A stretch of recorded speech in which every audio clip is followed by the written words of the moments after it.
देख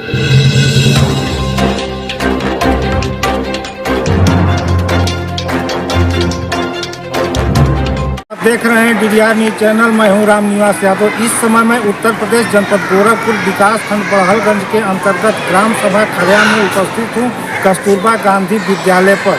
जबकि यहां प्रत्येक मंगलवार को हनुमान चालीसा का पाठ कराकर प्रेयर कराया जाता है। जबकि इस क्षेत्र में देखा जाए तो यह प्रथम विद्यालय मिलेगा जहाँ हनुमान चालीसा द्वारा पाठ कराकर प्रेयर कराया जाता है। हनुमान चालीसा तुलसीदास द्वारा लिखित हनुमान चालीसा पाठ करने से संकट दूर होता है, जैसा कि बताया जाता है, और सीताराम प्रभु की कृपा होती है। जबकि यह विद्यालय दक्षिणांचल में विगत कई वर्षों से संचालित हो रहा है। जब इस विद्यालय के प्रबंधक जी से मेरी वार्तालाप हुई कि आप क्यों प्रत्येक मंगलवार को हनुमान चालीसा द्वारा पाठ कराकर प्रेयर कराते हैं, तो उन्होंने बताया कि हमारा देश एक सांस्कृतिक और हिंदू धर्म देश है।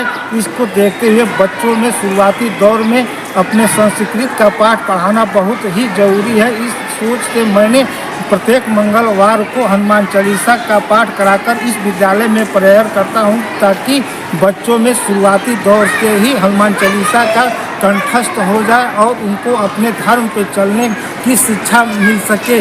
इसके बाद इस विद्यालय की भौगोलिक स्थिति हम दिखाना चाहेंगे कि यह विद्यालय जब इस क्षेत्र में कभी विद्यालय नहीं हुआ करते थे, तो कहीं न कहीं इस दूर यहाँ से दूर जाकर बड़हलगंज लगभग 10 से 12 किलोमीटर की दूरी पर बच्चों को शिक्षा लेना पड़ता था। लेकिन जब मेरी प्रबंधक से बात हुई कि आप यहाँ विद्यालय का नींव क्यों रखे, तो वह बोले कि यहाँ की स्थिति को मैंने देखते हुए, बच्चों की शिक्षा को देखते हुए कि बच्चे कहीं ना कहीं शिक्षित नहीं हो पा रहे हैं, उनको शिक्षित और का बेहतर बनाने के लिए हमने इस क्षेत्र में इस विद्यालय का नींव रखा।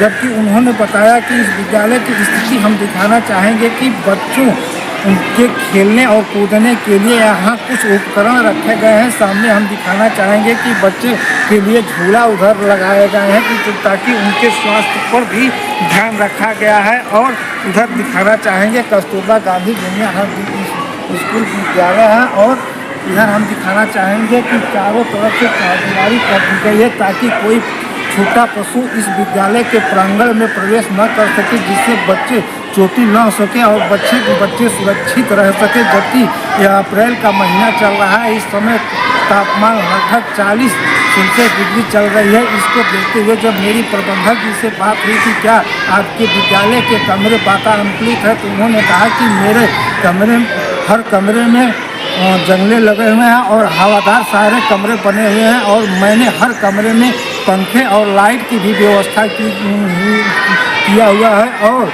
उसके बाद बच्चों को पानी पीने के लिए मिनरल वाटर का भी पानी की व्यवस्था मैंने किया हुआ है। और मैंने छोटी सी मेडिसिन की भी व्यवस्था अपने ऑफिस में किया हुआ हूँ कि ताकि किसी बच्चे की तबीयत अगर ख़राब होती है तत्काल उपचार इस विद्यालय में किया जाए। अगर यथा स्थिति उनकी ज़्यादा बिगड़ती है तो मेरे पास वाहन भी उपलब्ध है, जो मैं उचित अस्पताल तक मैं उनको पहुंचा सकता हूं। जबकि बच्चों को घर से आने जाने के लिए उनके यहाँ वाहन की भी व्यवस्था की गई है।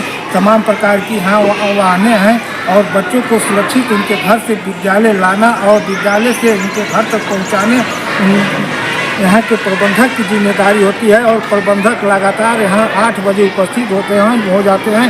विद्यालय समय से शुरू होता है और जब तक विद्यालय ख़त्म नहीं होता है, यानी पढ़ाई समाप्त नहीं होती है, तब तक विद्यालय पर उपस्थित रहते हैं। और मैंने उनसे एक भी और सवाल किया कि क्या आपके विद्यालय में प्रशिक्षित अध्यापक और अध्यापिकाएँ हैं, तो उन्होंने बताया कि मेरे विद्यालय में प्रशिक्षित अध्यापक और अध्यापिकाएँ पठन पाठन कराती हैं बच्चों को। इसी क्रम के साथ DDR न्यूज चैनल से मैं राम निवास यादव।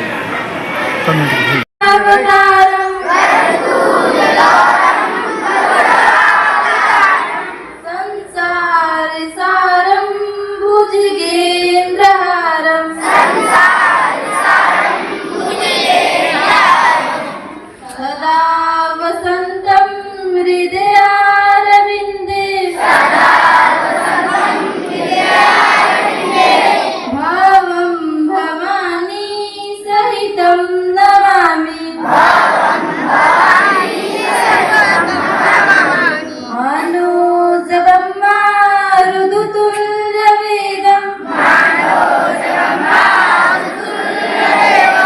जितेन्द्रियं बुद्धिमता वरिष्ठं वातात्वजं वानरयूतमुख्यं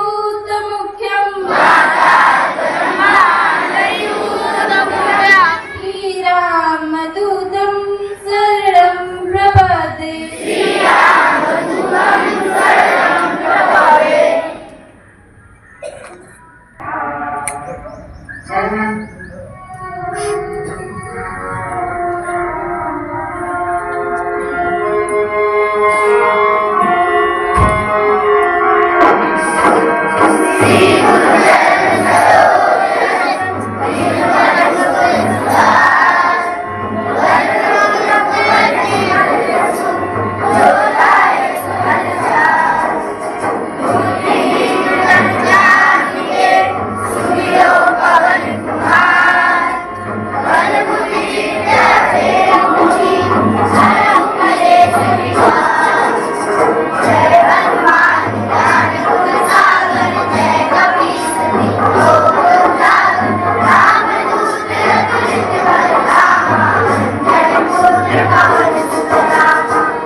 पूरा ले लेंगे